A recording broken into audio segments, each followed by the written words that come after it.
Biglang ibinigay ni Jinho ang kanyang credit card kay Cho at sinabihan itong bayaran siya sa lahat ng nasirang ari-arian sa restaurant na ito.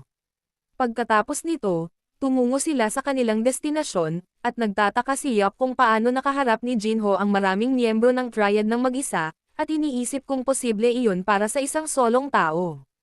Naisip ni Yok na hindi rin niya dapat kausapin si Jinho, at pakiramdam ni Cho ay patay na siya. Iniisip ni Cho na ang pag-e-enjoy sa isang bakasyon ay ganap na wala sa bintana, at iniisip niya na kung narinig ng chairman ang tungkol sa insidenteng ito, ang pagbawas sa sahod ay ang pinakamagandang senaryo ng kaso. Iniisip ni Cho na kailangan niyang bantayang mabuti itong walking time bomb na si Jinho, dahil baka mawalan lang siya ng trabaho dahil sa kanya, kaya hindi na niya madadala si Jinho sa anumang problema. Pagkaraan ng ilang sandali, narating nila ang Mount Tian, at tinanong ni Cho kung ito ba talaga ang lugar na sinasabi ni Jinho, na sinagot ni Jinho na tama ito. Sinabihan ni Cho si Jinho na huwag sabihing aakyat siya sa lugar na ito, ngunit sumagot si Jinho, gagawin niya iyon. At tinanong ni Cho kung seryoso siya. Sabi ni Cho, ito ay hindi isang ordinaryong bundok, at dapat tingnan ni Jinho ang panahon, dahil kung siya ay mapadpad doon, siya ay magyayelo hanggang mamatay. Sinabihan ni Jinho si Cho na huwag mag-alala, dahil alam na niya kung gaano kahirap ang daan. Kaya sabi niya pupunta siya mag-isa. Nagalit si Cho, dahil sa tingin niya ay magkakagulo na naman si Jinho. Samantala, ang sabi ni Yok ay dumidilim na, kaya tinanong niya si Cho kung maaari silang manatili sa hotel ng gabi at bumalik bukas. Ngunit sinabi ni Jinho na maaari niyang akyatan ang bundok sa gabi, at hindi ito problema. Gayunpaman, tumugon si Cho na sasama siya kay Jinho, ngunit tinanong ni Jinho kung ano ang ibig niyang sabihin. Tinanong ni Cho si Jinho kung ano ang ibig sabihin ng magtrabaho para sa isang kumpanya, at sinabi niya na ang ibig sabihin nito ay ginagawa niya ang anumang ipagawa sa kanya ng kumpanya. Sinabi ni Cho na may pangarap siyang maging isang matagumpay na figure sa Yekyong, ngunit biglang nagtaka si Yok kung ano siya. Sinabi ni Cho, na may matinding sigasig, na susundan niya si Jinho kahit saan man ang lugar at dapat silang pumunta sa bundok. Sinabi ni Cho na ipapakita niya sa kanya na ang isang bundok lamang sa China ay hindi tugma para sa isang elite na manggagawa ng kumpanya sa Korea, ngunit sinabi ni Yok na hindi siya pupunta. Pagkaraan ng ilang sandali, ginawa na ni Cho ang lahat ng paghahanda para sa paglalakad at dinala niya ang lahat ng kailangan, ngunit tinanong niya sina Jinho at Yok, ano ang mali sa kanilang mukha. Sabi ni Yok, mukhang inihanda ni Cho ang sarili niya magdamag. Tumawa si Cho at sinabing ginawa niya ito dahil gusto niyang bumalik sa Korea sa isang piraso. Samantala, nag-aalala si Jinho at sinabing mas maganda kung mag-isa siyang pupunta, ngunit sinabi ni Cho na hindi niya sabay-sabay na babawiin ang kanyang mga salita, na pabuntong hininga si Yok dahil mukhang hindi na siya nito mapipigilan ngayon, kaya sinabihan niya ang mga ito na hayaan siya, alam kung kailan sila bumalik, dahil pupunta siya rito para kunin sila habang sila ay aalis. Sinabi ni Yok na umaasa siyang babalik sila ng ligtas at maayos, ngunit sinigawan siya ni Cho na ihinto ang paggawa ng mga bandera ng kamatayan. Pagkatapos nito, tumuloy na sila. At ilang sandali pa, tinanong ni Jinho kung pagod na ba si Cho at kung pwede na ba silang magpahinga. Ngunit sinabihan siya ni Cho na huwag mag-alala. Sinabi ni Cho na, bilang isang piling kalihim ng Korea, ang ganitong paglalakad ay hindi isang problema. Kaya't si Jinho, na nakangiti, ay nagsabi na kung sigurado siya, pagkatapos ay dapat silang magpatuloy ng kaunti. Gayunpaman, iniisip ni Cho na si Jinho ay gumagawa ng mga mukha na tulad nito sa harap niya ngayon, ngunit noong una niya itong nakilala, si Jinho ay talagang nanlamig. Iniisip ni Cho na malaki ang pinagbago ni Jinho, at sa palagay niya ay nangangahulugang kinikilala siya ni Jinho bilang isa sa kanyang mga tao. Iniisip ni Cho na talagang kamangha-mangha kung paano naiiba ang pag-uugali ni Jinho depende sa kanyang kaharap, ngunit iyon din ang nakakatakot kay Jinho. Biglang nadulas ang paa ni Cho, at malapit na siyang mahulog. Pero sinundan siya ni Jinho para hawakan ang braso niya at tanungin kung ayos lang siya. Nagulat si Cho nang makita si Jinho na nakahawak sa bundok gamit ang isang kamay.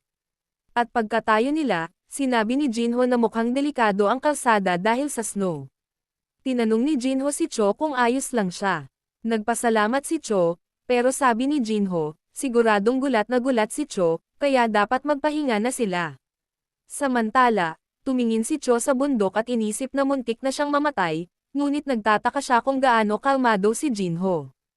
Nagtataka si Cho kung si Jinho ay talagang isang lalaki na isang high schooler ilang linggo na ang nakakaraan, at naiintindihan niya kung bakit gustong-gusto ng chairman na si Jinho ay nasa malapit. Sa tingin ni Cho, kakaiba, parang lahat ay posible para kay Jinho, at sa ayaw niyang aminin, parang magiging ligtas siya hanggat kasama niya si Jinho. Pagkaraan ng ilang sandali, nabigla si Cho nang malaman na hindi sila pupunta sa tuktok ng bundok, dahil sinabi ni Jinho na ang Mount Tian ay mas katulad ng isang bulubundukin na binubuo ng maraming bundok, at aabot pa ito ng 3 araw sa kanilang destinasyon. Si Cho, sa gulat, ay nagtanong kung ano ang ibig sabihin ni Jinho, at sinabi ni Jinho na sinabi niya sa kanya na ito ay mas mabuti para dumating siyang mag-isa. Pero sabi ni Cho, dapat sinabi muna ni Jinho iyon. Iniisip ni Cho na niloko siya ni Jinho dahil akala niya kailangan lang niyang tiisin ito sa loob ng isang araw, ngunit napagtanto niyang minamaliit niya si Jinho. Nagtataka si Cho kung bakit niya pinuri ang taong ito at sa tingin niya ay isang ganap na kapahamakan si Jinho. Biglang sinabi ni Jinho na dumidilim na at dapat na silang maghanda para sa gabi, ngunit nami-miss ni Cho ang kanyang ina. Sa kabilang banda, ang vice leader ng grupong Yangwu na si Lin Feng ay nabigla nang marinig na nawala ang triad, at tinanong niya si DJ Liu Kai kung kaharap nila ang Sahi Party. Si Dej ay isang executive sa grupo ng MUG, at tinanong niya si Lin Feng kung may inis siya kung sasabihin niyang ito ay isang batang turista. Biglang, hinagis ni Lin Feng ng plorera ang Dej, na nahuli niya, at sinabing sa tingin niya ay pinapahalagahan niya ang bagay na ito. Galit na nagtanong si Lin Feng kung ano ang sinabi niya sa kanya tungkol sa pagtrato sa lahat na parang biro, at tinanong kung gusto niyang bumalik sa pag-iisa. Si Dej, habang ibinabalik ang plorera, ay sinabi sa kanya na ang lalaki ay isang marshal at ang kanilang mga lalaki ay hindi tugma para sa kanya. Tinanong ni Lin Feng, bakit ang mga sampain na marshal na iyon ay umalis sa panahong ito. Ngunit sinabihan ni Dej ang kanyang kapatid na tumahimik, dahil may tao sa labas ng pinto. Si Lin Feng ay nagsasalita tungkol sa Diablo, at narito ito.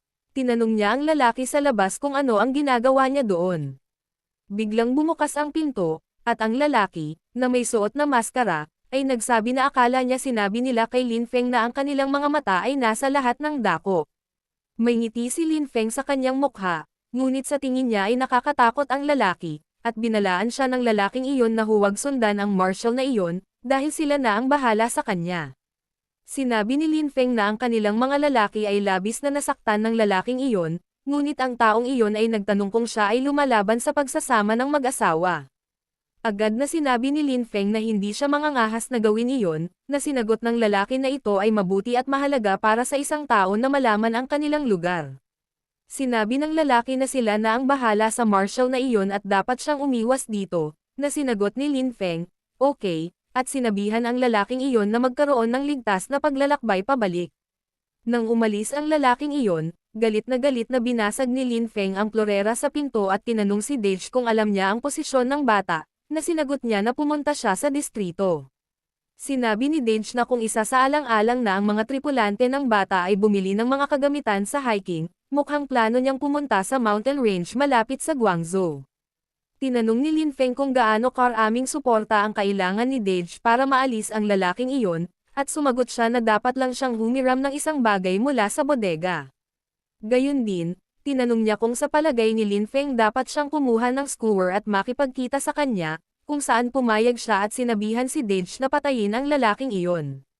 Sa kabilang banda, natutulog sina Cho at Jinho sa isang kuweba, nang biglang bumangon si Jinho at naglakad palabas. Pagkatapos lumabas, sinabihan ni Jinho ang isang lalaki na lumabas sa likod ng puno at huwag na siyang ulitin. Lumabas ang lalaki at nagtanong kung naramdaman siya ni Jinho, na sinagot naman ni Jinho, paanong hindi? Kapag ang lalaking iyon ay puno ng hangarin sa pagpatay, sinabi ni Jinho na alam niyang sinusundan niya siya dahil bumalik siya sa airport. Sabi ng lalaking iyon, nakakabilib na alam na ni Jinho noon. Sinabi ng lalaki na si Jinho ay may ilang matalas na pandama, at tinawag siyang isang bata, high level of martial artist mula sa Korea. Biglang nagtanong ang lalaki kung bakit parang nasa sabik si Jinho, na sinagot ni Jinho na balak niyang bantayan lang sandali, ngunit ang pangyayari kahapon ay nagpasigla sa kanya. Si Jinho, na may mabangis na tingin, ay nagsabi na kailangan niya ang taong iyon na humarap sa kanya upang sabihin ni Guy, kung si Jinho ay nagbabalak na salakayin siya, kahit na ano, kung gayon ay walang masyadong mapagpipilian, at siya ay Wuyuan ay magtuturo sa kanya ng leksyon. Gumawa ng paninindigan si Wuyuan, at tinanong ni Jinho kung variation ba ito ng Yekwan. Ngunit tinanong ni Yuan kung ano ito. Sabi ni Jinho, ang tagal na, kaya dapat nagpalit ng mga pangalan. Ngunit tinanong ni Wuyuan kung ano ang sinasabi niya. Nagtataka si Jinho kung hindi alam ng lalaking ito ang tungkol sa mga pagbabalik, at iniisip niya na baka mas lihim silang nakatago sa China, o kung masyadong mababa ang ranggo ng lalaking ito para malaman ang katotohanan iyon, iniisip ni Jinho na malalaman niya ito. Pagkatapos niya talagang labanan siya at ang lalaki ay natakot sa aura ni Jinho, ang lalaki ay nagtataka kung ang kakaibang pakiramdam o pressure na ito ay ng demonic arts. At biglang sinabi ni Cho na dapat nilang simulan ang laban habang si Jinho ay nagmamadaling umatake. Sa tingin ng lalaki ay hindi niya alam na si Jinho ay gumagamit ng vulgar demonic arts. Kaya sa tingin niya, kung ito ang kaso, papatayin niya siya bago siya lamunin ng demonic kind. Napansin ng lalaki na mabilis si Jinho, ngunit mabagal ang kanyang mga galaw, kaya plano niyang pigilin ang kanyang pag-atake at gamitin ang sariling momentum ng demonic practitioner na ito upang magdulot ng pag-atake sa kanyang puso. Iniisip ng lalaki na tatapusin niya ito sa isang pag-atake, ngunit naabot na siya ni Jinho, at sa isang mapagpasyang pag-atake, pinatumba ang lalaking iyon. Malubhang nasugatan ang lalaki at sinabing sigurado siyang napigilan niya ang pag-ataking iyon. Kaya nagtatanong siya kung paano ito posible. Samantala, naisip ni Jinho na hindi niya sinasadyang natapos siya sa isang pag-atake at napagtanto niyang masyado siyang nasasabik. Nakita ni Jinho na bali ang tadyang ng lalaki at nahihirapan siyang huminga, kaya nagpasya siyang tulungan siya ng kaunti. Ngunit tinanong ng lalaking iyon si Jinho kung paano niya mapapanatili ang kanyang katinoan pagkatapos gumamit ng demonic arts. Nagtataka si Jinho kung ang demonic arts ay hindi na ipasa ng maayos sa panahong ito. Iniisip ni Jinho kung siya nga ay mula sa nakaraan, ito ay makatuwiran, dahil ang kanyang red flame art o ang asol na flame art ng Blue Demon ay hindi maaaring naipasa. Sinabi ni Jinho na magtatanong siya sa kanya at hindi niya ito tatanungin ng 2 beses, kaya dapat siyang mag-isip ng mabuti bago ang kanyang sagot. Nang tanungin ni Jinho kung bakit siya sinundan, sinagot niya na siya ay naatasan ng trabaho ng pagbuntot sa marshal na lumitaw sa paliparan. Nang tanungin ni Jinho kung sino ang humiling sa kanya na gawin iyon, sumagot siya na natanggap niya ang kahilingan mula sa isang grupo na tinatawag na Martial Union. Hindi pa ito narinig ni Jinho, kaya tinanong niya kung anong klaseng grupo ito. At ang sagot ng lalaki na iyon ay isang grupo ng martial na nag-aalaga sa mga bagay sa anino. Sinabi ni Wuyuan na mga kliyente niya lang sila. Kaya wala siyang masyadong alam tungkol sa mga ito, ngunit narinig niya na ang mga pinuno ng Martial Union ay ganap, matataas na antas ng martial artist na nalampasan ang mga limitasyon ng mga tao. Tinanong ni Jinho kung paano niya sila mako-contact, na sinagot ni Yuan na wala siyang paraan para makipag-ugnayan sa kanila, dahil banibisita nila siya kapag gusto nila. Naiintindihan ni Jinho, at nang tanungin niya kung susundan siya muli ni Yuan, sumagot siya na hindi. Kaya sabi ni Jinho, kung ganoon, hindi niya ito papatayin. Gayunpaman, habang umaalis, sinabi niya kay Yuan na isaisip na hindi siya nagpapakita ng awa ng 2 beses, at pinasalamatan siya ni Yuan. Samantala, si Jinho ay nasa sabik na mayroong isang martial union at nagtataka kung gaano sila kagaling. Sa kabilang banda, nangangarap si Cho na makipag-party sa mga babae sa China, at bigla niyang napansin ang isang batang babae na nahihiya sa kanyang panaginip.